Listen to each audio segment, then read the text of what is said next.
42, said Lord Peter Wimsey, with a faint, almost affectionate contempt, is, of course, the answer to the ultimate question, though I rather doubt the late Mr. Birtwistle was in search of universal truth when he took the room. Stood with a slightly irreverent slouch in the vestibule of the Hôtel d'Acre, one of those enthusiastically Edwardian establishments built to impress provincial dignitaries and house superannuated colonels in the off-season. It rose like a red brick mausoleum above the Northumbrian cliffs, with draughty corridors, well-waxed balustrades, and the subtle scent of smoked haddock and despair. The hotel manager, Mr. Chauncey Twistleton, a man whose moustache had been in a state of alarm since 1912, wrung his hands as he stood beside the famous detective, peering up the stairwell as if the ghost of Mr. Birtwistle might yet choose to descend, properly dressed for breakfast. Quite vanished, my lord. The maid knocked, several times, I assure you, at 8:15. No reply. She entered. The bed had been slept in, the water-glass used, the window slightly ajar, and the occupant departed. Wimsey raised one languid eyebrow. Departed, in the biblical sense or the merely literal? Neither, I dare say, muttered Twistleton. There was no body, my lord, simply absence. Lord Peter hummed a few bars of the lost chord, removed a monocle from his breast pocket, and polished it with grave deliberation. And yet, he said, peering up the banisters as if they might offer an answer, a man cannot simply vanish, not in Dacres by the sea. One requires either a magician's trapdoor or a respectable public transport schedule, and I dare say the number 17 to Alnmouth doesn't run before 9. He turned quite suddenly to the maid, a red-eyed girl of approximately 19, clutching a feather duster with the air of one who might beat herself to death with it, if only given leave. You say the bed was slept in. Was it turned down in the usual manner the night before? The maid blinked. Yes, my lord, turned down with the green coverlet, and I left the hot water bottle by the foot, like always. Wimsey looked oddly pleased. Excellent. A hot water bottle. Most instructive. People are most terribly revealing about their feet. The manager, less reassured by this pronouncement, cleared his throat. We were in hopes, my lord, that this was merely an oversight. But the man's suitcase remains, and his shaving brush. Not even the courtesy of a note. The police have been informed, but, yes, the estimable Inspector Rudge, said Wimsey cheerfully. He'll be along with his notebook and his look of gloomy anticipation, but since it is an empty bed and not a body, we may yet forestall the grimmer elements of homicide. A disappearing. Guessed, he mused. It could be a case of mistaken room, romantic elopement, or, more sinister still, a change in evening plans. The maid looked like she might faint. Wimsey softened his tone. Come now, Miss Lily, my lord. Charming. Tell me, Lily, did you happen to notice anything odd about the bed this morning? She frowned, clearly dredging the memory. Through a fog of nerves. Well, only that it was made very neatly for someone who just slept in it. All straight lines, sir, not the usual tangle. And there were footprints on the rug, muddy from the rain last night, but pointing toward the window. Wimsey's smile grew feline. My dear Lily, I do believe you're a Sherlockian at heart. Muddy footprints, a window ajar, and an unruffled bed. The makings of an excellent parlour mystery. If Mr. Birtwistle was abducted, he did so tidily. Twistleton sighed. He seemed respectable. A solicitor from Leeds, I think, no wife, paid in cash. He was here last Tuesday, and now nothing. Lord Peter's eyes glittered, and he tilted his head like a bird scenting something interesting under the leaves. Nothing, he echoed. An absence, a negative, a void. Curious how the absence of a thing can be more disturbing than its presence. And what, he added, turning toward the wide hall with its potted palms and flocked wallpaper, do we really know about the man in room 42? And with that, Lord Peter Wimsey ascended the stairs, whistling a passage from Don Giovanni and leaving behind him a manager on the verge of a breakdown and a chambermaid who would henceforth regard hot water bottles with religious awe. Lord. Peter Wimsey's steps fell lightly on the stair carpet, his long frame ascending with what might have been casual grace were it not for the precise angle at which he adjusted his monocle to catch the faint scuff marks on the wainscoting. The hotel's upper corridor offered the same bland civility as the ground floor. Floral wallpaper in a hue best described as fatigued mauve, faintly buzzing gas sconces, and an odor of lavender furniture polish trying valiantly to outdo the mildew. He passed a tall potted fern that resembled an eavesdropper in disguise and paused before the door of room 42. The door itself was unremarkable: white enameled wood, brass number slightly askew, and a faint darkening line where hands had regularly reached for the doorknob. He bent to inspect the carpet. Yes, muddy imprints, barely visible, but fresh enough to have been made last night. A clean boot sole, no heel wear, a man who walked little or always on pavements. The prince approached the window. None returned. He stepped inside. Room 42 exuded the chilly, cheerless neatness of a well-kept hotel room after its guest has departed. The bed freshly made, though not by a maid's hand. The curtains drawn, the little basin in the corner glinting like a dentist's instrument tray. Whimsy's eyes roved over it all, pausing on the nightstand, still bearing a used glass and a dog-eared copy of Aeschylus in English verse, a library copy with the stamp of Leeds Municipal. The shaving brush lay damp on the washstand, the soap slightly indented, as if recently used but not rinsed. The hot water bottle was tucked primly at the bed's foot, stone cold. He opened the wardrobe. Inside hung a modest selection: 2 suits, identical in cut, grey worsted, 5 neatly starched shirts, 1 pair of polished shoes, the soles unworn. The suitcase in the corner, locked. Whimsy knelt, withdrew a small tool from his inner pocket with the air of a magician selecting a card, and deftly opened the latch. Inside were folded undergarments, a tin of pipe tobacco, and a creased letter, typed and unsigned with clipped syntax. Do not discuss anything. Do not alter the schedule. Keep room 42. Await Thursday. Further instructions will follow. Whimsy's brows lifted. Curious, he murmured. Almost officious, that prose. I wonder if Mr. Birtwistle was in the habit of following orders or giving them. He slid the letter into his own breast pocket and straightened. From the window he saw the bluff and the grey morning sea, slate-coloured and restive. The sash had been opened just slightly, no more than a few inches, but enough for someone desperate or determined. No fire escape, but the ivy down the side. Of the hotel could bear weight in theory, though likely not of someone over 10 stone. He noted the latch had not been fastened.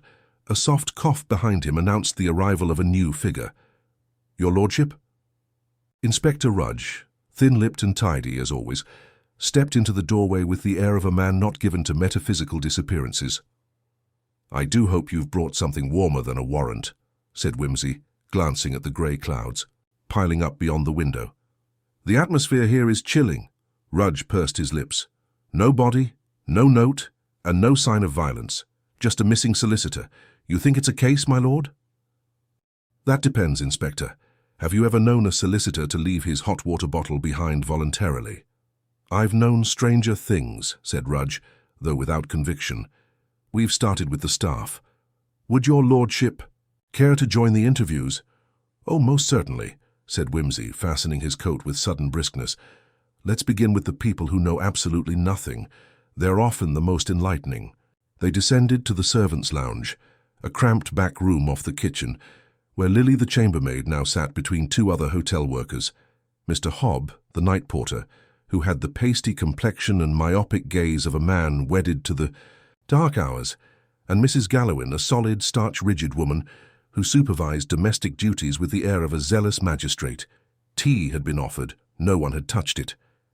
Lily, said Whimsy with gentle gravity, you were the first to enter the room this morning. Did anything strike you as, how shall I put it, artificial? She blinked. You mean like staged? Exactly. For example, that bed. Too neat, you said. Now, would you say Mr. Birtwistle was habitually a tidy sleeper? She coloured. Slightly. I never saw him sleep, my lord, but you did make his bed each morning. Yes, and it was always sort of rumpled, sheets half kicked off. Not messy exactly, just natural. Quite, said Whimsy, nodding. The signs of genuine unconsciousness, whereas today's arrangement, too precise. Suggests someone making it to look as though no one had been there, or perhaps to erase signs of something less tidy. Thank you, Lily. He turned to the night porter. Mr. Hobb, were you on duty last night? Yes, my lord. From 10 until 6. Never left the desk. Did Mr. Birtwistle leave the premises? No, sir, at least. He hesitated, squinting as though seeing the memory through fog. He came down just before 11. Said he fancied a cigarette outside. I remember because he always wore his gloves even then. Too cold for me, I told him. And did he return? He came in about 20 minutes later. I didn't see anyone with him. He nodded, said good night, went upstairs. That was the last of it. Wimsey paused. Would you say he looked preoccupied? Nervous? No, my lord. If anything, he looked relieved. Ah, said Wimsey softly. That rather does suggest he met someone, perhaps expected trouble and didn't find it, or else found something more agreeable than he anticipated. He turned to Mrs. Gallowin. Madam, as keeper of the linen and general queen of the domestic realm, I wonder, did Mr. Birtwistle make any special requests during his stay? Mrs. Gallowin looked affronted. No, sir, quiet, punctual, and always asked for his tea to be left outside the door. Outside? Not delivered? No, sir. Said he didn't want to be disturbed. And yesterday morning, she hesitated, I placed the tray as usual. But when I came to collect it, it hadn't been touched. Wimsey's eyes gleamed. So the breakfast tray remained untouched. The bed was remade to look natural, and he allegedly vanished sometime between 11 p.m. and morning. And none. Curve, you heard a thing. Mrs. Gallowin pursed her lips. Well, Mrs. Thorne, the widow in room 44, said something queer this morning. But she's one of those that hears things in wallpaper. I shall be the judge of what wallpapers whisper, said Wimsey. Send her down, if you please. I'm rather fond of mad widows. Mrs. Thorne arrived 5 minutes later, brisk and buttoned up in stiff black with a veil she refused to remove and eyes like two sherry-soaked currants. I don't know what all this fuss is, she said at once. But I did hear footsteps. At what time? Oh, late. I'd had my barley water and was trying to sleep. Couldn't. That Mr. Birtwistle always went to bed at precisely 10:30, regular as prayer bells. But last night I heard someone walking past my door around 12, and the odd thing was they were going down the corridor, away from the staircase, toward the fire exit. Said Wimsey. And the fire exit. Lead to the back garden, said Inspector Rudge, though it's supposed to be bolted, health and safety. Supposed is one of the more versatile English words, murmured Wimsey. Did you hear anything else, Mrs. Thorne? A scrape, as if something heavy were being dragged, but then I fell asleep. You have nerves of steel, said Wimsey admiringly. I myself tend to lie awake at the slightest sign of ghostly furniture removal. He stood brushing imaginary dust from his cuffs. Well, Rudge, I think it's time we inspected the fire exit, don't you? I have a sudden desire to follow those muddy footprints and perhaps discover where Mr. Birtwistle misplaced his midnight composure. And with that, Lord Peter turned on his heel and made for the back corridor, whistling softly under his breath a tune no one could quite place, but which, in hindsight, sounded remarkably like the funeral march of a marionette. Lord Peter Wimsey led the way down the dim corridor toward the fire exit, his footsteps barely audible above the soft hum of the hotel's morning bustle. The window beside the stairwell, just a few yards from the exit door, showed the faintly sodden courtyard outside, where clipped box hedges stood shivering in the cold drizzle. The fire exit door itself was of heavy oak, fitted with a bolt that was, as Inspector Rudge had suggested, meant to be secure but evidently was not. Wimsey crouched to examine the lock closely. The bolt has been moved, he observed, though not with a key, more like a thumb or a finger, crudely but effectively. Someone escaped through here then, murmured Rudge, frowning.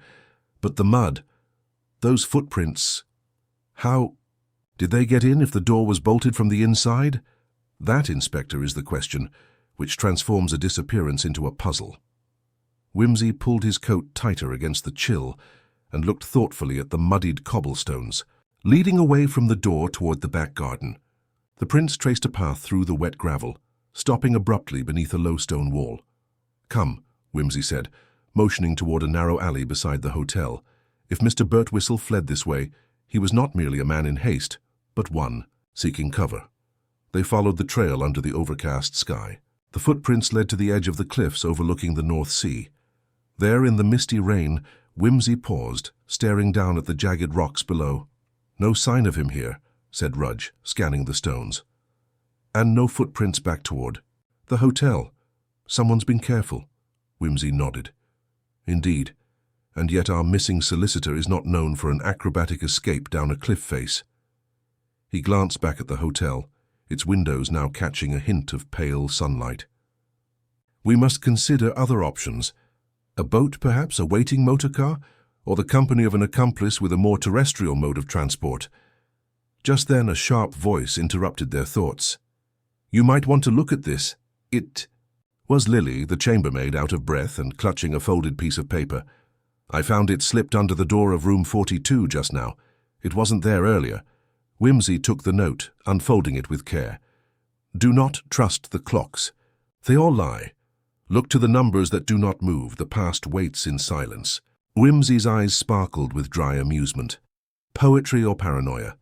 The former would be charming, the latter, well, typical of those caught in psychological labyrinths. He looked up. "Inspector, this could be a message from our solicitor. Or a trap for us all." Rudge folded his arms. Meaning that the clocks, or more precisely time itself, may be at the heart of this conundrum. Returning indoors, Whimsy made his way to the lounge where the hotel's clock collection was, rather unexpectedly, extensive. In the corner stood a grandfather clock, flanked by several mantelpieces, all ticking in ostentatious competition. He examined each with fastidious care, noting that some clocks chimed the hour prematurely, others lagged noticeably behind. "1 minute gained here, 2 lost there," Whimsy muttered, "and the whole temporal structure collapses." He checked the large wall clock near the reception desk. It showed 20 minutes past 9, though the sun was just beginning to rise. "Do all clocks run true here?" Mr. Twistleton appeared, adjusting his moustache nervously. "Some require winding, sir. We had a power failure last night, so several stopped and had to be reset." "Curious," said Whimsy. "May I ask who is responsible for maintaining this mechanical menagerie?" The manager looked sheepish. "Myself, mostly. I wind them every morning before breakfast." Whimsy smiled faintly. "One man in charge of so many clocks. An alluring metaphor, perhaps. And did Mr. Birtwistle mention time at all during his stay?" "No, my lord. Quite the opposite. He seemed fond of punctuality, but said little." The detective's gaze sharpened. "Let us then consider the possibility that time was manipulated in this establishment, not only the clocks, but the very sequence of events." He beckoned Inspector Rudge and Lily to join him as he outlined his thoughts. If Mr. Birtwistle left his room around 11, but no one saw him depart the hotel afterward, and if footprints lead to the fire exit, it suggests he escaped. But the return footprints are missing. That implies either a staged disappearance or the complicity of someone inside the hotel. Lily frowned. "But everyone says no one left or entered after 11. "Exactly," said Whimsy. "And this is where the clocks come in. If some of them were stopped or altered, the witnesses' perceptions of time could be flawed. The very foundation of alibis and statements becomes suspect." Rudge nodded slowly. "So, someone could have moved about unnoticed, exploiting the confusion." "Precisely. And this leads me to inquire into the daily rhythms of the staff and guests. Who has access to keys? Who winds clocks? Who could manipulate time without attracting suspicion?" Whimsy's sharp eyes scanned the room. "And who benefits from this confusion? A jealous rival, a desperate debtor, or a guest with secrets to hide?" He rose, his tone folding into a mild, amused gravity. "Let us then embark on a thorough examination of schedules, keys, and the curious case of the frozen clocks. The past waits in silence indeed, Inspector, but I intend to make it speak." As they left the lounge, Lily whispered, "There's something else, my lord. The night porter, Mr. Hobb. He's been acting strange, talking to himself. And last night he refused to let me near the clocks." Whimsy's smile deepened, the edges darkening with intent. A man who guards clocks as if they were precious jewels or evidence is usually either a culprit or a most unfortunate witness. We shall have a chat with Mr. Hobb post-haste. The day was growing heavier with mystery, the hotel's quiet corners yielding their secrets slowly, like reluctant confessions. Lord Peter Wimsey was poised, as always, to untangle the knots, one tick at a time. Wimsey found Mr. Hobb in the narrow office behind the reception desk, a small dimly lit room cluttered with ledgers, brass keys dangling from hooks, and a conspicuous collection of clocks ticking out of sync. The night porter sat hunched over a ledger, his spectacles perched precariously on the bridge of his nose, muttering to himself as if reciting a litany. "Mr. Hobb," Wimsey began gently, "I hear you have a particular interest in our hotel's temporal machinery." The man startled, eyes flicking toward Wimsey with a mixture of guilt and defiance. Yes, my lord. I like to keep an eye on the clocks. They tell more than just time." "Indeed." Wimsey's eyebrow quirked. "More than time, you say? Do you mean to imply they hold secrets?" "Not secrets exactly," Hobb replied, voice low, "but rhythms, patterns. If a clock's wrong, it throws the whole day off. Guests get confused, staff too. Sometimes a clock lies because it's been made to." Wimsey smiled thinly.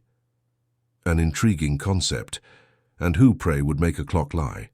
Hobb shrugged. "Someone who wants to mislead, to mask movements, to falsify the record of when things happened." "Such as the disappearance of Mr. Bert Whistle," Wimsey remarked, folding his hands behind his back. "Tell me, Mr. Hobb, were you on duty last night?" "Yes, my lord, from 10 till 6, as usual, and were the clocks all properly wound?" "And working when you started?" "No.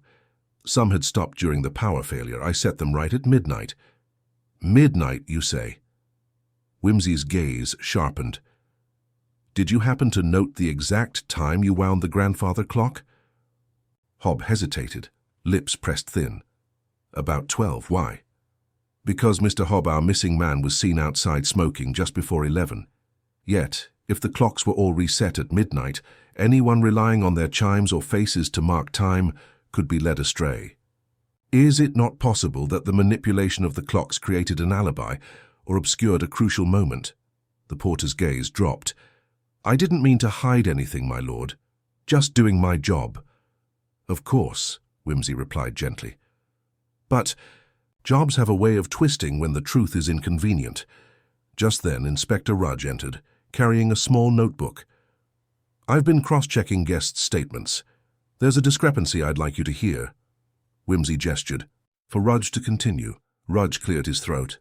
"Several guests reported hearing the hotel's clock chime at odd intervals last night. Mrs. Thorne said she heard 3 chimes at what she believed was 10:30, but others insist it was closer to 11. "A temporal muddle," said Wimsey. "Precisely as I suspected. If the chimes were irregular, it could confuse witnesses or create false impressions of when events occurred. And it gets more curious," Rudge added. "Mr. Twistleton mentioned that the clock in the lounge was repaired recently. It had been running slow by nearly 10 minutes. 10 minutes can be a lifetime in a murder investigation," Wimsey mused. "So we have a clock out of sync, a porter who reset clocks at midnight, and a missing solicitor who vanished between 11 and the morning. It begins to look less like a disappearance and more like a carefully staged absence." Lily, who had joined them, looked anxious. "There's more, my lord. Last night Mr. Hobb refused to let me near the clocks. When I asked why, he said I wouldn't understand their importance. He seemed frightened." Wimsey's eyes twinkled. "Fear is often a companion of truth. Thank you, Lily. You may go. Now." He turned back to Hobb. "If you fear something, Mr. Hobb, it would be better to confess than to let suspicion grow like mildew." The porter swallowed, then nodded. "All right, my lord. I'll tell you what I know." Wimsey pulled up. "A chair." "Do proceed." Hobb cleared his throat. "Last week, Mr. Birtwistle received a visitor. A woman named Mrs. Caro. She's complicated." "Complicated how?" "She claims to be his wife, though I never saw her stay here. But she came every evening, sometimes late, quiet as a shadow. I overheard them arguing once, about money. I think," Wimsey's interest piqued, "money disputes can often disguise deeper troubles," Hobb nodded. She warned him to leave the hotel before Thursday, said he was in danger. That's why I think the clocks were used to cover his movements. Was this Mrs. Carrow known to other staff? No, she was careful to remain unseen. Only the porter and me knew. Do you have any proof she was here last night? No, but I found a scarf caught on the fire exit latch this morning. It's dark blue silk with a little gold thread. Whimsy rose swiftly. May I see this scarf? Lily produced a small bundle wrapped in tissue. The silk shimmered faintly, even in the gloomy light. Elegant, Whimsy remarked, turning it over. Certainly not the attire of a common visitor. Could it be hers? Asked Rudge. Quite possibly. But why would Mrs. Carrow come here if she meant to warn him? Perhaps because she was the danger, not the warning, suggested Whimsy. Jealousy, revenge, or blackmail, all are potent motives. Rudge frowned. Then we must find Mrs. Carrow. If she's involved, she may hold the key. Whimsy clasped his hands behind his back, pacing slowly. Indeed. But before we embark on a hunt, we must confirm what Mr. Birtwhistle's intentions were. Why was he here? Why the secrecy? He stopped by the window, gazing toward the grey sea. The solicitor's past may reveal more than his present. Secrets often hide in shadows darker than these cliffs. A sudden knock at the door startled them. The hotel clerk entered, pale and breathless. Sir, a telegram arrived this morning for Mr. Birtwhistle. Whimsy's eyes lit with anticipation. Let me see it. The clerk handed over the folded paper. Whimsy unfolded it carefully. Meet me at the Pier Café, 3 p.m. Sharp. No delays. Citis, Whimsy mused aloud. An initial, a signature, or a warning. Could be Mrs. Carrow, Lily suggested. Or someone else entirely, said Whimsy. We must be cautious. The day stretched onward, heavy with unanswered questions and fraught with the fragile tension of a hidden menace. Every clock ticked. Away, each second potentially obscuring a truth that demanded discovery. Lord Peter Whimsy adjusted his hat and turned to Inspector Rudge. Shall we pay the Pier Café a visit, Inspector? Time, after all, is our most elusive suspect. With a last glance at the empty room 42, the party set out, each step drawing them closer to revelations lurking just beyond the veil of polite civility. The Pier Café stood at the edge of the promenade, a weather-beaten establishment of peeling paint and flickering neon that struggled to maintain its cheerful air against the relentless North Sea winds. Its windows fogged with moisture and age, the door creaked on rusted hinges, and inside, the scent of burnt coffee mingled with stale tobacco smoke, a place more accustomed to fishermen's gossip than high-stakes intrigue. Whimsy, Inspector Rudge, and Lily entered quietly, drawing curious glances from the few patrons clustered around battered tables. The proprietor, a stout man with a perpetually worried expression, polished a glass behind the counter. Good afternoon, Whimsy began, his voice smoothly courteous, yet carrying the unmistakable undertone of command. Might I inquire if a Miss or Mrs. Carrow frequents your establishment? The man hesitated, then nodded. Yes, sir. Comes here sometimes in the evenings, mostly alone. Drinks tea, doesn't talk much, but she's been scarce lately. Have you seen her this week? Not since Monday, sir. Why, did something happen? Whimsy glanced at Rudge before replying. We're investigating the disappearance of a gentleman who mentioned meeting someone at 3 o'clock today. There was a telegram involved, signed simply C. We wonder if she might be connected. The proprietor rubbed his chin thoughtfully. I can ask around. Some of the regulars might know more. Whimsy turned to Lily. Would you be so kind as to discreetly inquire amongst the staff here while we wait? Lily nodded and slipped away toward the kitchen doorway. The detective and the inspector moved to a corner table, settling into worn chairs with a view of the cafe's entrance. Time, Inspector, Whimsy murmured, seems to be the central player in our drama. The tampering with the clocks, the altered timelines, the mysterious C, all point to someone adept at manipulating not just the mechanics of time but the perceptions of those around them. Rudge sighed, rubbing his temples. I'd hoped this would be straightforward. Missing man, jealous wife, simple enough. But it's like unraveling a ball of tangled yarn. Ah, but that is the essence of detection, Whimsy said, lighting a cigarette with delicate precision. To disentangle the yarn until only truth remains, Lily returned, her expression sober. Mrs. Carrow is known to argue loudly with a man at the cafe. Several patrons overheard her threatening to expose some secret. No one knew who the man was, though. Whimsy's eyes narrowed. Threats? Secrets? The plot thickens. Do we know what sort of secret? Not exactly, my lord, but one of the waitresses mentioned a hidden letter, possibly important, that Mrs. Carrow claimed would change everything. A letter, Whimsy said thoughtfully. That fits neatly into our pattern. The missing solicitor, the secret meetings, a concealed document. Very well. We must locate this letter. Suddenly, the cafe door swung open with a gust of wind, and a woman entered, tall, with sharp features partially obscured by a dark veil. She scanned the room quickly. Then her gaze settled on Whimsy and Rudge. Her lips pressed into a thin line as she approached. "Mrs. Carrow?" Whimsy inquired suavely. She hesitated, then nodded. "I am. Lord Peter Whimsy, Inspector Rudge. May I ask if you have correspondence with Mr. Birtwistle?" Her eyes flickered with something between fear and defiance. "Yes, but I'm afraid he doesn't want anyone to know the truth." "And what truth is that?" She took a deep breath. "Charles was not the man you think. He was being blackmailed." "By whom?" Whimsy pressed. "Someone who knew about his past, a secret that could ruin him utterly." "May I ask what secret?" She shook her head, the veil trembling slightly. "Not here, but there's a letter, proof. Charles wanted to meet today to give it to me, but he never arrived." "Which explains your telegram signed C." She nodded again. "Yes, but I fear someone intercepted him." Whimsy's gaze sharpened. "Do you know of anyone who would want to harm him?" Mrs. Carrow's voice dropped.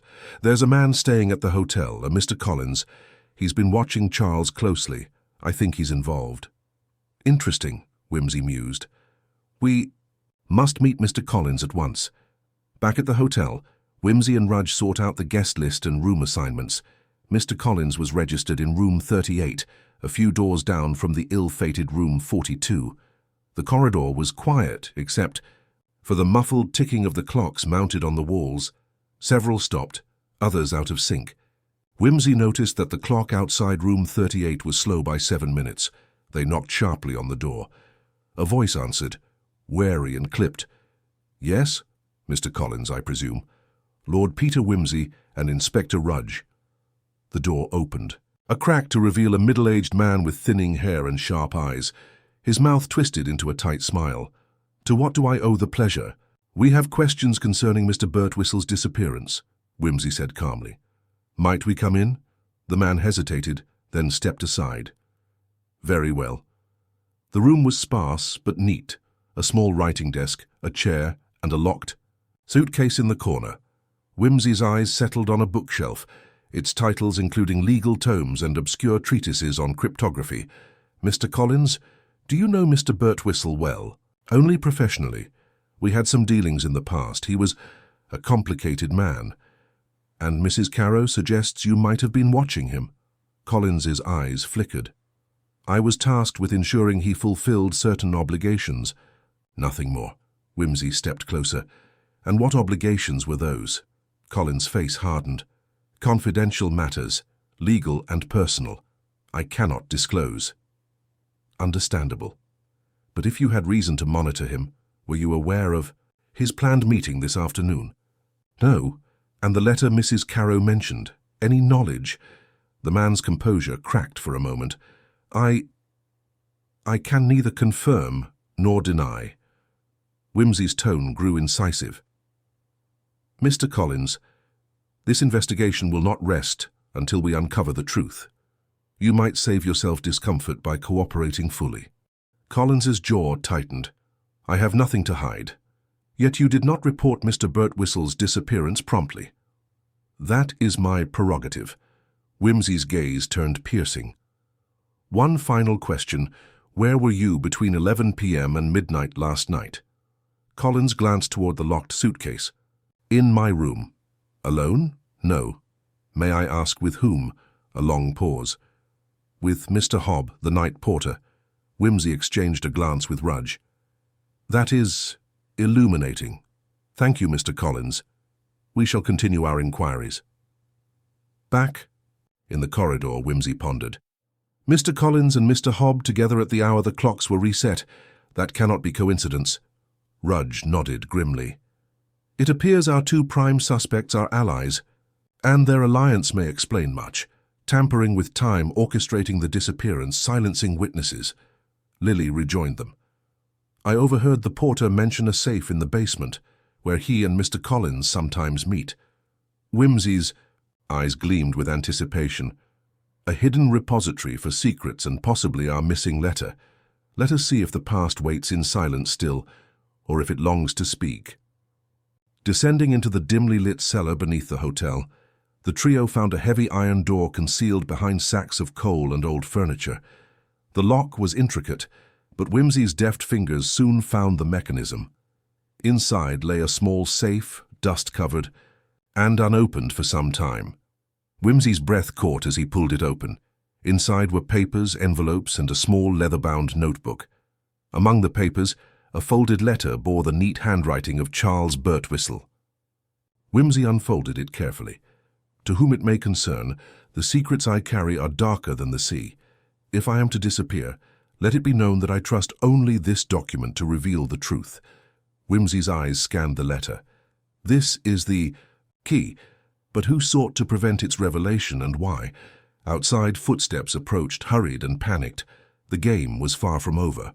The footsteps echoed sharply in the cold stone corridor, drawing closer with a nervous rhythm that betrayed haste rather than purpose. Whimsy, with his habitual calm, gestured for Rudge and Lily to remain silent, and pressed back against the damp wall, the faint glimmer of his cigarette briefly illuminating the grim surroundings.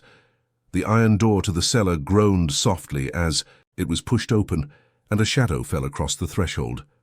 Mr. Collins, Whimsy announced without turning, or is it Mr. Hobb? You seem rather eager to join us.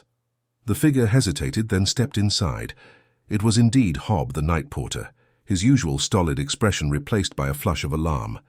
He held a battered lantern in one hand, its pale glow flickering over. His coarse features. I heard voices, Hobb stammered, his eyes darting between the three.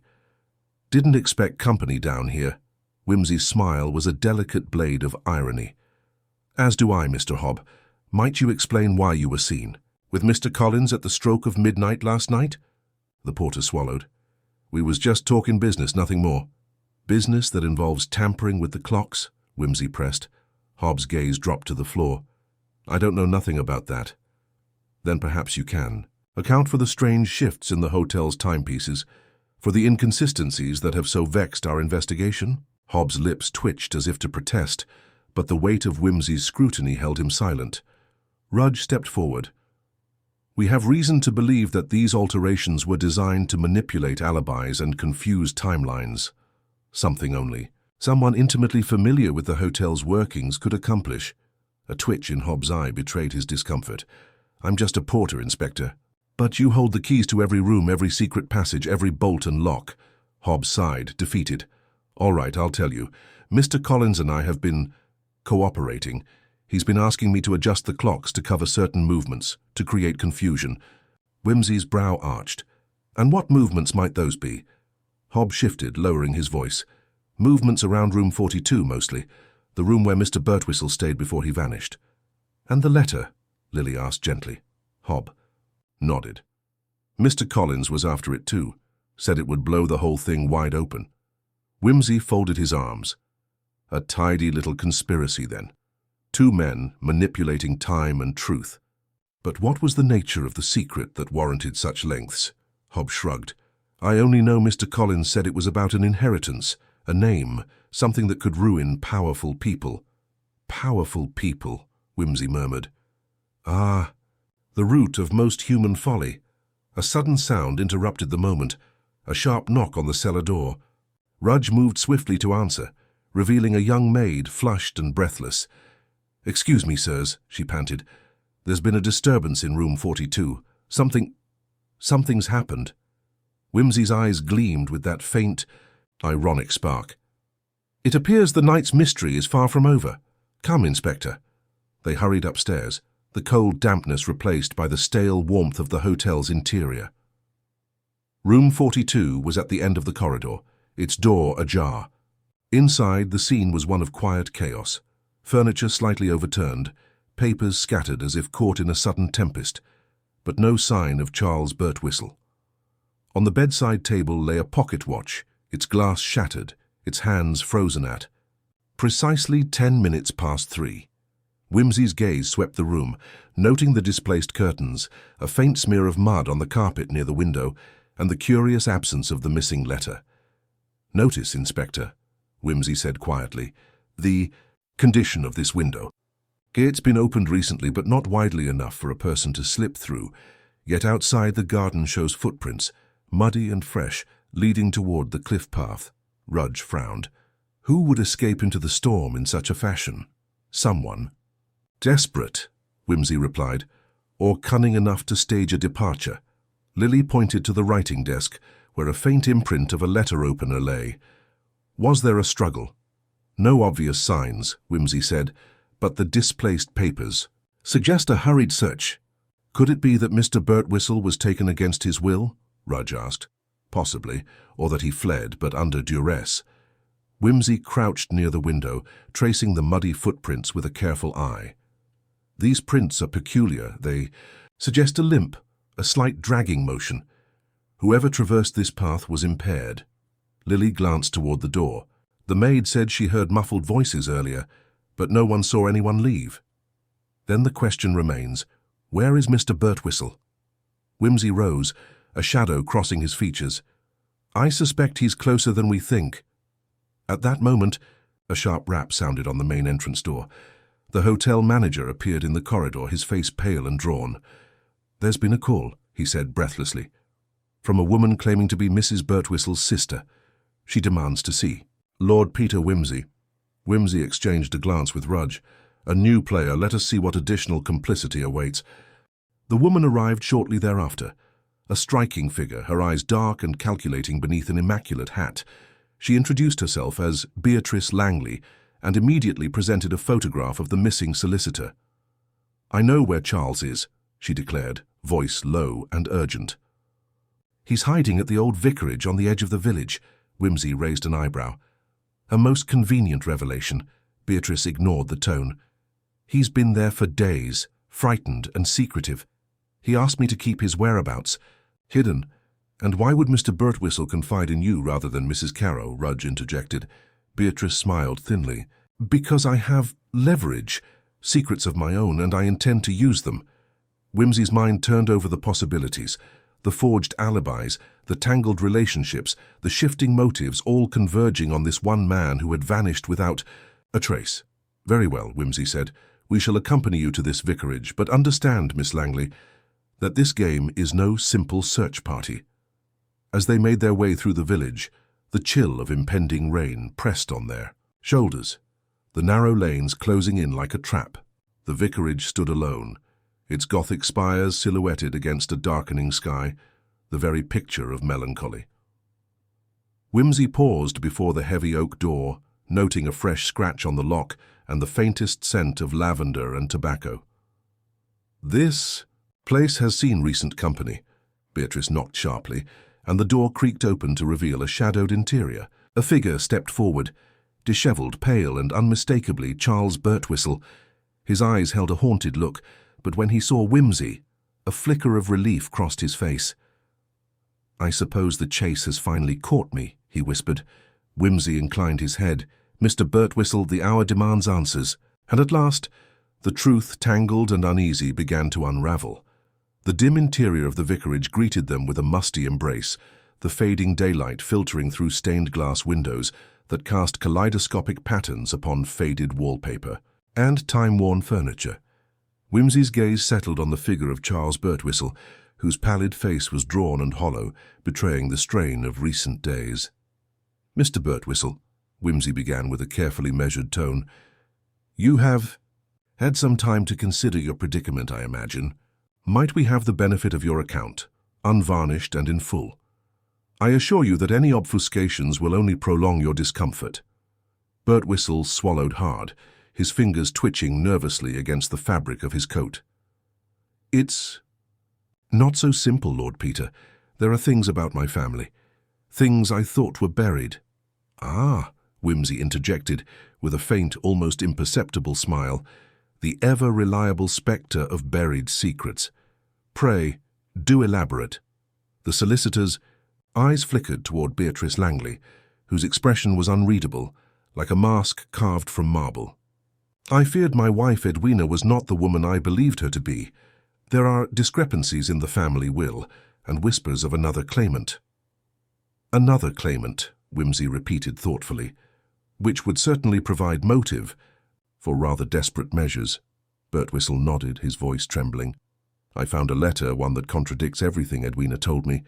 A letter from a distant cousin who vanished years ago, presumed dead. If true, it would invalidate Edwina's inheritance." Whimsy folded his arms. "And you, Mr. Birtwistle, sought to resolve this by confiding in Miss Langley, your wife's supposed sister."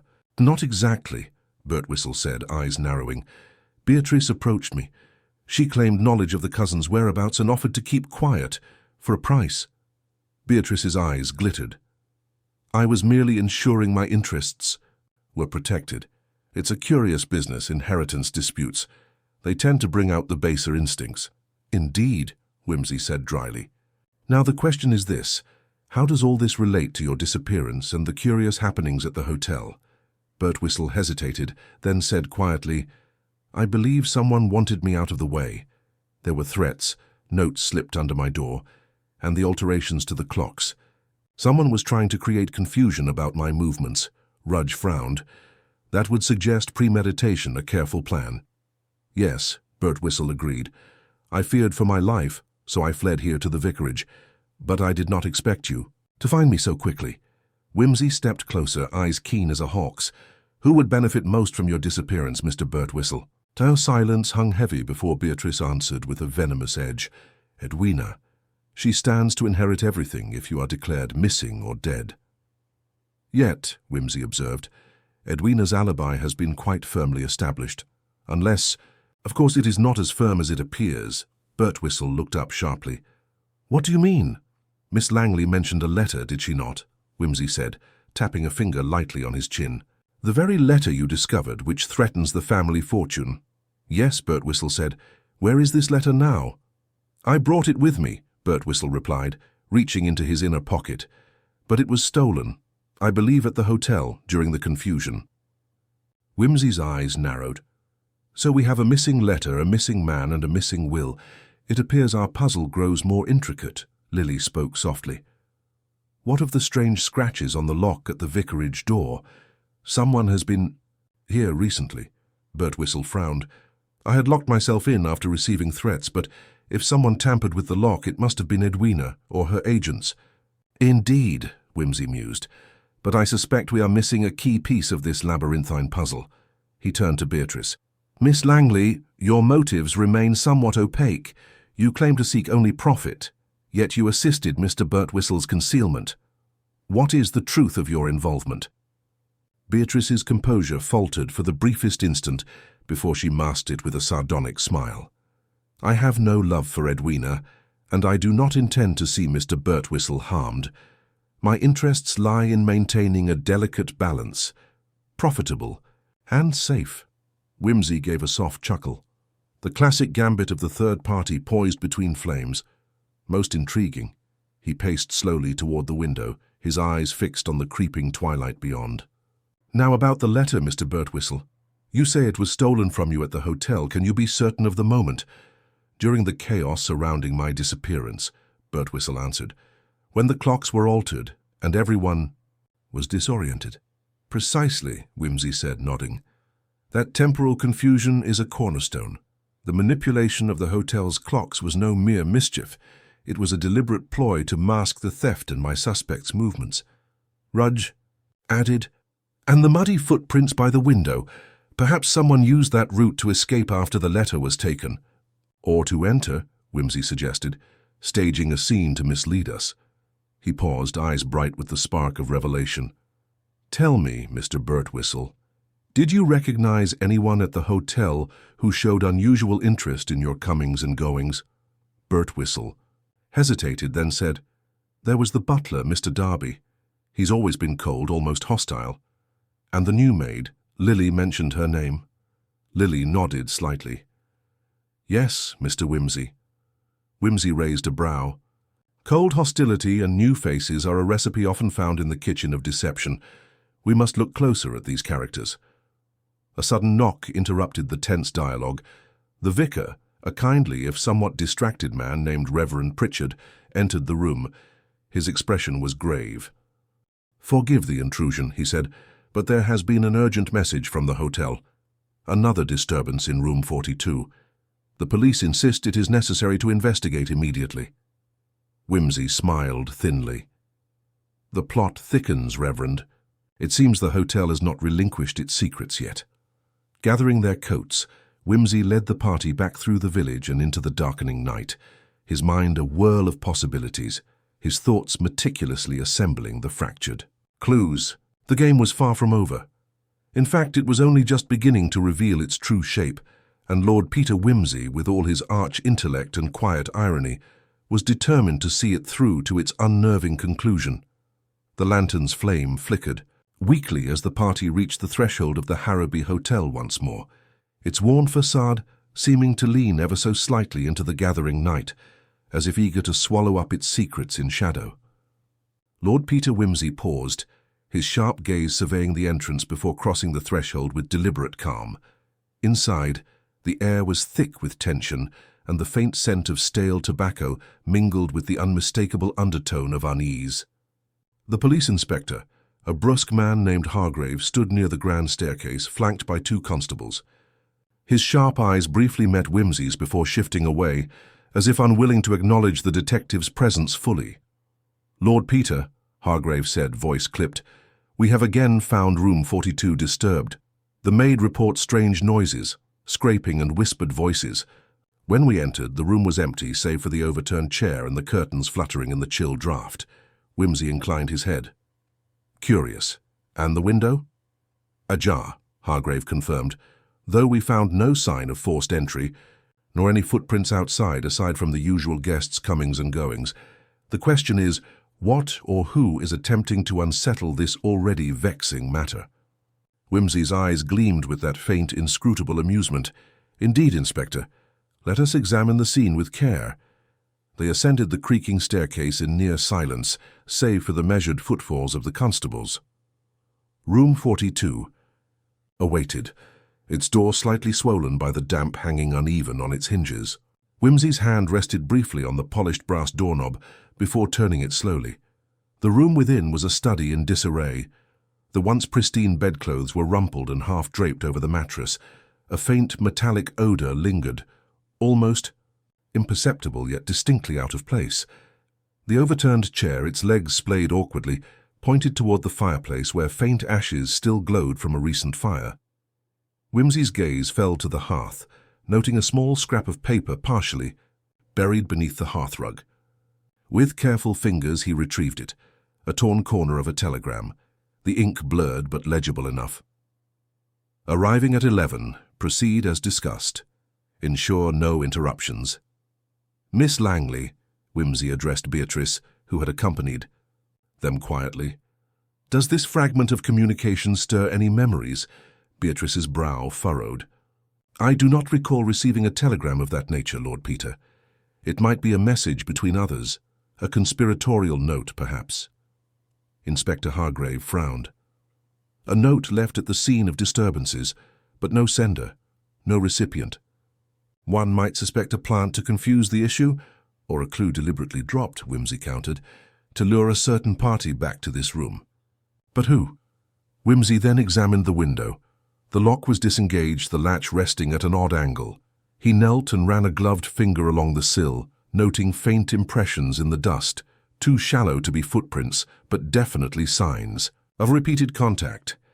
"Someone has used this window for ingress or egress," Whimsy murmured, and with a careful hand, he looked up at the ceiling beams, noting how the sound echoed sharply in the confined space, which might explain the maid's report of scraping sounds that seemed unnervingly close, yet impossible to locate precisely. Such sounds could be deliberate, Whimsy mused, intended to unnerve or distract. A clever ploy if the culprit wished to conceal another action. Hargrave shifted uncomfortably. "You suggest the noises were a ruse?" "A most plausible hypothesis, Inspector. One that directs us to re-examine the timeline and the movements of all concerned. Whimsy turned to Lily, the maid, who stood clutching her apron nervously. Miss Lily, you were the first to hear the noises. Can you recall precisely when they began? Lily nodded, voice barely above a whisper. Just after 9 o'clock, sir. I was tidying the corridor and heard what I thought was furniture scraping against the floor. Then voices, low, urgent. Voices? Whimsy pressed. Any idea of their number or identity? 2, I think, she replied. But I couldn't say, and I was afraid to look. Whimsy's expression darkened slightly. Fear is often a most inconvenient emotion in matters of detection, but not entirely without merit. He moved toward the wardrobe and examined its lock. And this, was it disturbed? Lily glanced at the door. No, sir. I saw no sign of forced entry or anything amiss. Whimsy nodded thoughtfully. Very well. Let us consider the guests who had access to this room or who might have been in proximity during the evening. Hargrave produced a guest register and a list of staff shifts. Whimsy scanned these with a practiced eye, noting patterns in arrival times and room assignments. Mr. Darby, the butler, is recorded as having passed by this corridor shortly after 9, ostensibly to check on a delivery, Whimsy said. And the new maid Lily had begun her evening rounds at approximately 8:30. He paused. The disturbed clock times we discussed earlier, do they correspond with this interval? Rudge, present and silent until now, nodded. Yes. The clocks were tampered with between 8:45 and 9:30, creating an artificial discrepancy in perceived time. Whimsy tapped his fingers on the mantelpiece, a temporal smokescreen, if you will, but for what purpose? Beatrice Langley spoke, her tone cool and measured. To create alibis, no doubt, to ensure certain individuals' movements could not be precisely pinned down. Indeed, Whimsy agreed, and to sow doubt among those of us attempting to piece together the puzzle. He approached the fireplace again and pulled aside the hearthrug.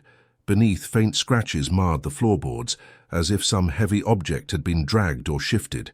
Fascinating, Whimsy remarked.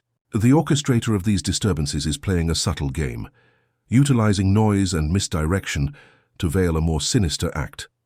He held up the telegram fragment. This note suggests an arrangement, an appointment at 11 o'clock. Yet, the disturbances began before then. Could it be that the note was a lure to bring someone to this room under false pretenses? Hargrave queried. Exactly my thought, Whimsy replied. A staged rendezvous, perhaps designed to flush out a rival or to execute a final act unseen by witnesses. He turned to Birtwistle, who stood quietly absorbing the scene. Have you any suspicions about who might have been involved in such a scheme? Birtwistle's lips pressed tightly. Only that whoever it was knows the family business intimately. Someone who understands the stakes. Whimsy allowed himself a thin smile. In that case, our suspect pool narrows considerably. There is, however, one further element I find puzzling. The absence of the letter, the very heart of the inheritance dispute. He paused, eyes scanning the room once more. It must be somewhere close, yet well hidden. The search must continue. Detective's thoughts drifted momentarily to the soundproof doors he had noticed earlier in the hotel corridors, an unusual feature in a provincial establishment, and the misaligned clocks that had so confounded the timeline. The interplay of these details hinted at a carefully choreographed plan. Inspector, Whimsy said, may I request that the hotel staff be instructed to preserve the scene exactly as it is until we have conducted a thorough search. Any disturbance could destroy vital evidence.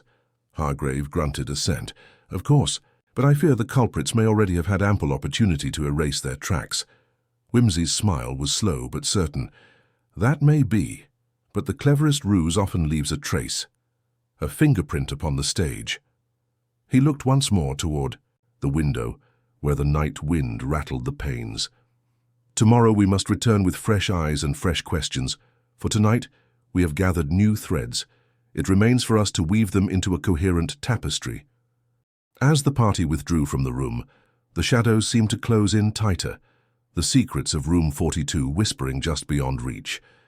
Yet Lord Peter Wimsey's mind was already turning, sharpening its keen edge on the facts laid bare, and, on those carefully concealed, The game, as ever, was afoot. The dawn light crept hesitantly through the heavy curtains of the Harrowby Hotel's breakfast room, casting long, pale fingers upon the polished mahogany surfaces where the day's first meal was laid out with quiet efficiency. Lord Peter Wimsey sat poised at a corner table, eyes alight with their customary glint of intellectual curiosity, while Beatrice Langley sipped tea with the graceful composure of one accustomed to masks and discretion. Inspector Hargrave stood by the window, arms folded, his brow furrowed beneath a mop of prematurely greying hair. His stern visage bore the fatigue of restless nights and the frustrations of a case still elusive, despite its increasingly tangled threads. "So," Wimsey began, his voice smooth as the cream swirling into his cup, "our nocturnal symphony of scraping, whispering, and misplaced telegrams has yet to yield its final chord." Hargrave grunted. "And the new information, my lord? Have your late-night musings borne fruit?" Wimsey smiled thinly. "The night has its secrets, Inspector, but the dawn is patient and revealing." He leaned forward, fingers steepled. "I confess the matter of the soundproof doors continues to vex me. Such a feature in an otherwise modest hotel is a most curious anomaly. It suggests premeditated concealment of sound, a practical device for those wishing to conduct clandestine affairs without risk of eavesdropping." Beatrice raised a delicate brow. "Practical for whom, though? This is not an establishment frequented by spies or couriers of national secrets." "Quite," Wimsey agreed. "Yet consider, the presence of these doors could allow voices to travel only where intended, to confuse or misdirect, much like the misaligned clocks we encountered." Hargrave sighed. "We have questioned the staff again. No one admits to their knowledge beyond their assigned duties, yet there are inconsistencies, minor but telling. For example, the night porter claims he was in the lobby during the alleged disturbances, yet no other guest saw him." "Curious," Wimsey murmured. "An absence witnessed by silence." "More," Hargrave continued. "Mrs. Dalloway, the cook, insists that Mr. Darby, the butler, was in the kitchen preparing dinner at the exact time some witnesses claim to have seen him near the corridor outside room 42. Wimsey's lips quirked. "A classic case of contradictory alibis, always a fertile ground for investigation." He took a sip of tea and then set the cup down with measured calm. "Let us reconsider the timeline with precision. The telegram fragment, as I recall, mentioned an appointment at 11 o'clock, yet the disturbances began nearly 2 hours prior. Could it be that the note was a ruse, meant to draw someone into a trap?" Beatrice nodded thoughtfully. "It aligns with the theory of a staged rendezvous. But who would orchestrate such a scheme? And for what purpose?" Wimsey's gaze drifted to the far side of the room, where a tall grandfather clock ticked its unerring rhythm. "That, Miss Langley, is the question. Let us begin by revisiting our suspects, those with motive and opportunity." He turned to Inspector Hargrave. "What of the heir, Mr. Pembroke? His agitation during questioning was notable." Hargrave grimaced. "Pembroke is a tempestuous young man, prone to fits of anger, but no direct evidence ties him to the disturbances. He claims to have been with Lady Malvern, his fiancée, until well past 10. "And Lady Malvern?" Wimsey inquired. "She corroborates his story, though their relationship appears strained. She spoke of whispered quarrels, but nothing violent." "Ah, whispered quarrels," Wimsey said softly. "The most insidious of all." He stood and paced slowly, the gears of his mind turning with deliberate precision. "And the mysterious Miss Vane, the secretary to the deceased, a woman of discreet demeanor yet present during all critical intervals. Miss Vane's alibi is that she was in the reading room alone, ostensibly working on correspondence," Hargrave replied. "Alone, you say?" Wimsey's eyes sparkled with renewed interest. Solitude can be a convenient refuge for the guilty or a shield for the innocent. At that moment the door opened, and the butler, Mr. Darby, entered, his expression composed but his eyes betraying a flicker of apprehension. "Lord Peter, Inspector," he greeted with a bow. "I wish to convey an observation. Yesterday evening, shortly before the disturbances, I found the door to the linen closet ajar. I closed it but noticed a faint scent of lavender quite unusual in that part of the hotel. Lavender? Whimsy mused. A curious detail. Does anyone here have a fondness for such fragrance? Darby hesitated briefly before answering. Mrs. Dalloway, the cook, often uses lavender sachets in her linens. Indeed. Whimsy nodded thoughtfully. Yet the closet is adjacent to the corridor outside room 42, potentially a hiding place or passageway. Inspector Hargrave jotted the detail in his notebook, his pen scratching like a restless mouse. We must investigate at once. The group moved swiftly to the linen closet. Whimsy's hands traced the edges of the doorframe and the hinges, noting the slight scuff marks on the floor. Signs of recent movement, he remarked. Someone entered or exited here in haste. He opened the closet fully, revealing neatly stacked sheets and towels, yet the faint scent Darby mentioned lingered unmistakably. Quite faint but distinct, Whimsy confirmed. And the disarray in room 42 suggests that our culprit used every means at their disposal to confuse the investigation. He paused, eyes narrowing. We must re-examine the maid's rounds. Miss Lily, was there anything unusual about her duties last evening? Beatrice spoke up. Lily mentioned hearing two voices, low and urgent. I wonder if one might have been in the linen closet. Concealment by proximity, Whimsy said approvingly. A clever device for avoiding detection and facilitating quick movement. Yet how did the individual move unseen and why? Answers lie in the details, Inspector. The misaligned clocks, the soundproof doors, the ajar window. All pieces of a puzzle. Each trivial in isolation, but revealing when assembled. Whimsy's attention shifted again. Inspector, I propose we conduct a stakeout tonight, focusing on room 42 and adjacent corridors. Let us observe if the mysterious disturbances recur. Hargrave nodded, though his expression was one of weary resignation. Very well, my lord, but I fear our quarry is a cunning one. The afternoon passed in methodical questioning, cross-examination and careful inspection. Whimsy's mind worked with a relentless precision, piecing together timelines and alibis with the patience of a master chess player. As evening drew near, the assembled party gathered once more in the dimly lit lounge. The flicker of the fireplace cast dancing shadows, lending the room a faintly theatrical air. Whimsy addressed them quietly but firmly. Tonight we shall observe. Our suspect believes themselves secure in the cloak of darkness and distraction. Let us pierce that veil. He smiled thinly. After all, a well-staged performance must occasionally reveal its hidden players. As the clock's steady ticking marked the passage of time, the guests and staff retired to their quarters, the hotel settling into an uneasy stillness, broken only by the occasional creak or sigh of the aging building. Whimsy and Beatrice, accompanied by Inspector Hargrave and a pair of constables, took discreet positions near room 42.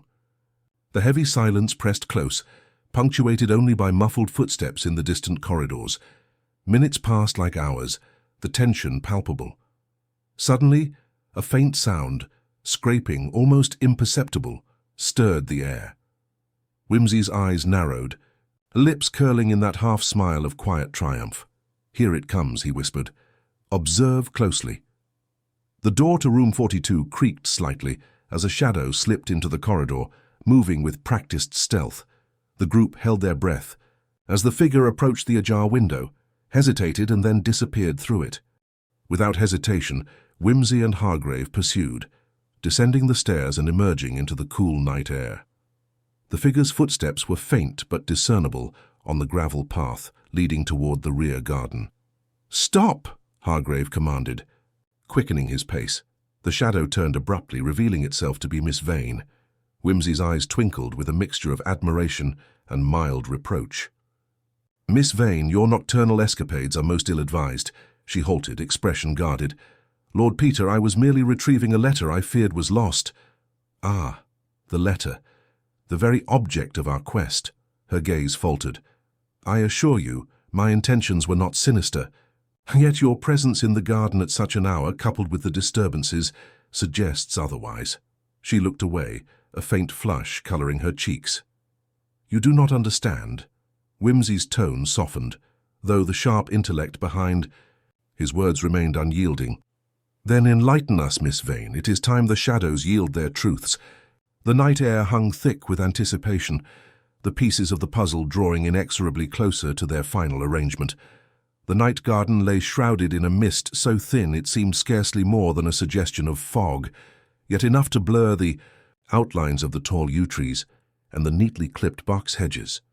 Under this diffuse canopy of shadow and moonlight, Lord Peter Wimsey stood, eyes fixed upon Miss Vane with an inscrutable expression that wavered delicately between inquiry and indulgence. Inspector Hargrave and the constables formed a discreet perimeter, their hands resting lightly on their revolvers, but their faces betraying the wary curiosity of those accustomed to the prosaic rather than the theatrical. Miss Vane's fingers trembled as she clutched a folded piece of paper, the crumpled letter she had risked retrieval for. "I beg your pardon for the alarm I caused," she began, voice low but steady. "There is more at stake here than a mere telegram. That letter, this letter, is the key to much that has been hidden." Wimsey inclined his head, eyes glittering. "Pray, Miss Vane, do not keep us in suspense. The shadows have been long enough." She unfolded the paper carefully, smoothing creases with deliberate care before holding it out so that Wimsey might read it in the lantern light. The script was elegant, a careful hand betraying the steady composure of its author. Wimsey's brows rose ever so slightly as he scanned the contents. "Meet me at midnight in the garden behind room 42. There are matters we must discuss. Matters that cannot wait. Trust no one." Beatrice Langley, who had joined the small circle, exchanged a glance with Hargrave. A clandestine appointment, then. But who was the sender, and who the intended recipient? Miss Vane bit her lip. "That is precisely what I hope to discover, but I fear that person is not here any longer." Wimsey's mind was already weaving connections. The telegram fragment, the mysterious note, the late-night whispers, all threads of a tapestry that conceals a darker pattern beneath its surface. Hargrave stepped forward. "Miss Vane, have you any notion as to who sent this letter, or to whom it was addressed?" She hesitated, eyes downcast. "I have suspicions, but I need time to gather evidence, to be sure." Wimsey's gaze softened momentarily. "Very well, but prudence demands we remain vigilant.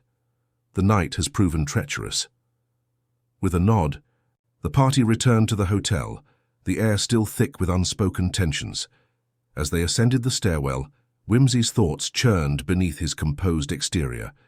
The discovery of the letter opened a new chapter, one that suggested intrigue not only of motive, but of secret alliances and betrayals.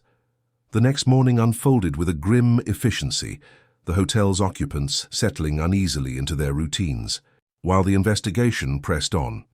Wimsey requested an audience with Mrs. Dalloway, the cook, whose domain included the linens scented with lavender and the nearby closet of peculiar interest. Mrs. Dalloway was a stout woman with ruddy cheeks and a manner as blunt as a rolling pin, but beneath that straightforward exterior lay the acumen of one who observed much and spoke little. "Mrs. Dalloway," Wimsey began, "might I trouble you regarding the lavender scent noted near the linen closet adjacent to room 42? She blinked, then nodded slowly. "Aye, sir. I keep the sachets there, to keep the moths away. Never thought it would be of interest to anyone but the linens. Did you notice any unusual activity near that closet recently, perhaps late at night?" The cook's eyes narrowed, a flicker of something almost imperceptible passing across her face. "Well, last week I thought I saw Mr. Darby skulking about there after hours. Said he was just fetching fresh towels, but it struck me as odd at the time." Wimsey tapped his chin. "And did you speak to Mr. Darby about this?" She shook her head. "No point, he's a proud man, would never admit to wandering about without good cause." "Thank you, Mrs. Dalloway. Your candor is appreciated." Later that day, Wimsey sought out Mr. Darby himself. The butler, impeccably dressed despite the tension clouding the household, met Wimsey's scrutiny with a practiced calm. "Mr. Darby," Wimsey said, "it has come to my attention that you were seen near the linen closet outside room 42 during late hours. Might you explain your presence there?" Darby's lips tightened into a thin line. "Lord Peter, I assure you my duties require no secretive movements. If I was near the closet, it was to attend to my responsibilities, no more. Yet such visits after hours, unaccompanied and unobserved, invite suspicion, do they not? The cue. Butler's composure faltered for a moment, a subtle shift in posture betraying unease. I only wished to ensure the room was properly stocked. The guests expect no less. Wimsey's eyes twinkled with a hint of irony. Ah, the impeccable service of a devoted butler. Yet devotion can sometimes mask darker motives. Darby's gaze hardened. I have served this household for many years, Lord Peter. I am not the villain you seek. Perhaps not, Wimsey conceded. But as the night has shown us, appearances may deceive even the most trusted. The conversation ended with polite, measured farewells, though Wimsey's mind was already spinning new hypotheses. That evening, a peculiar coincidence occurred. Miss Lily, the maid, approached Wimsey hesitantly. Lord Peter, I found this tucked beneath my mattress, she said, producing a small folded slip of paper. Wimsey unfolded it, revealing a hastily scrawled note. The clocks lie. Trust the bells. A smile touched his lips. A cryptic message, no doubt intended to mislead or alert. Beatrice examined the paper thoughtfully. The clocks, you say? We observed several were set incorrectly. Could this be a deliberate ploy to confuse the timeline? Indeed, Miss Langley, Wimsey replied. And the bells, what of them? The hotel possessed a small bell tower, the chimes of which punctuated the hours with sonorous regularity. Yet on the night of the disturbances, witnesses spoke of hearing bells at irregular intervals, a detail overlooked by the police, but now crucial. Wimsey proposed an immediate inspection of the bell tower, accompanied by Hargrave. The ascent was steep and narrow, the wooden steps creaking beneath their weight. Reaching the belfry, Wimsey examined the mechanism, noting the worn gears and the control ropes. Observe, Inspector, Wimsey said, tugging lightly on a rope. The bell can be sounded silently or with full volume, depending on the technique. It could easily serve as a signal. Hargrave nodded slowly. A code, perhaps, or a distraction. But to whom? Wimsey mused aloud. And for what purpose? The investigation began to focus sharply on this element, a secret signal, a hidden message woven into the mundane rhythms of the hotel. Returning to the lounge, Wimsey summoned all involved parties, from the jittery maid to the resolute butler, even the taciturn Mr. Pembroke. The atmosphere was taut, as if the walls themselves awaited the revelation. Ladies and gentlemen, Wimsey began, voice calm but firm, we have before us a mystery not merely of sound and shadow, but of deception layered with deliberate artifice. The misplaced clocks, the silent doors, the lavender-scented closet, and the cryptic messages are threads in a complex web. He paused, allowing the weight of his words to settle. The bell tower, I believe, has served as a conduit for communication, secret, coded, and designed to mislead. Beatrice leaned forward, intrigued. But who is the sender? And who the recipient? Wimsey's gaze settled on Miss Vane. Miss Vane, you hold a fragment of truth in your hands. The letter you retrieved, the note warning us to trust the bells. All evidence suggests a double life, a hidden liaison, and a carefully constructed alibi. Miss Vane's composure faltered, but she did not speak. Tonight, Wimsey concluded, we will unmask the shadow that haunts room 42 and its surroundings. The pieces are nearly in place. The final act awaits. Outside, the wind stirred the branches of the yew trees as if in anticipation, and the hotel itself seemed to hold its breath, poised on the cusp of revelation. The dance of logic, psychology, and human frailty was about to reach its inevitable crescendo. The drawing-room's heavy velvet curtains were drawn tight against the gathering dusk, their deep crimson folds swallowing the last golden rays of sunlight. Within, the assembled company sat rigid, eyes flickering between one another, and the single figure pacing calmly at the hearth. Lord Peter Wimsey, his expression as inscrutable as ever, his hands lightly clasped behind his back.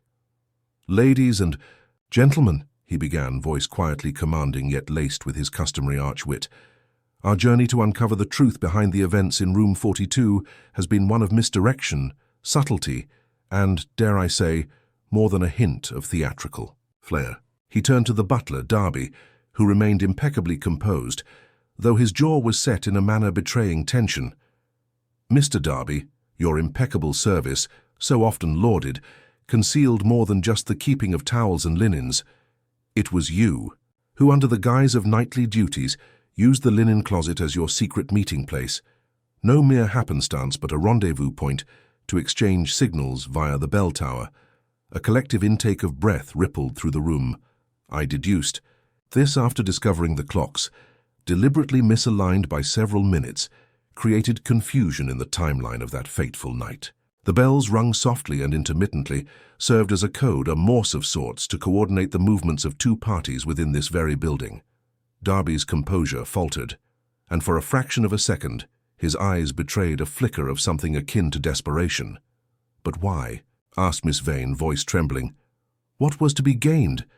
Whimsy's gaze sharpened. "Revenge, Miss Vane, and the masking of a second, darker identity. The victim, Mr. Pembroke, lived a double life, hidden beneath the veneer of an upstanding gentleman." He paced slowly, each step deliberate. "Pembroke's secret was that he had long maintained an illicit relationship with a woman outside this establishment, a woman desperate for recognition, or perhaps restitution. The letter Miss Vane found was an attempt to arrange a final meeting, to reveal truths and secure promises." He paused, then looked directly at the still, white-faced Beatrice Langley. The empty bed in room 42 was a staged absence, meant to deceive. Pembroke left the room before midnight as confirmed by the bell signals, only to return hours later when the clocks suggested otherwise. The actual murder occurred shortly after midnight, executed by none other than Mr. Darby, who feared exposure of his own complicity in Pembroke's double dealings. The butler's facade cracked entirely. "You have no proof," he spat, stepping forward. "On the contrary," Whimsy replied smoothly, "the proof lies in your own meticulous habits. The lavender sachets you placed in the closet masked the icky scent of the poison you administered, a rare and slow-acting toxin derived from the deadly nightshade. The scent misled even the sharpest noses." Darby's shoulders slumped as the weight of inevitability settled upon him. "Why not simply confess?" Whimsy asked, tilting his head. Darby's voice was bitter. "Because some debts are paid in silence. Pembroke would have destroyed me, exposed me to ruin. I chose self-preservation." Inspector Hargrave stepped forward, handcuffs ready. "You will have ample time to explain." "Mr. Darby."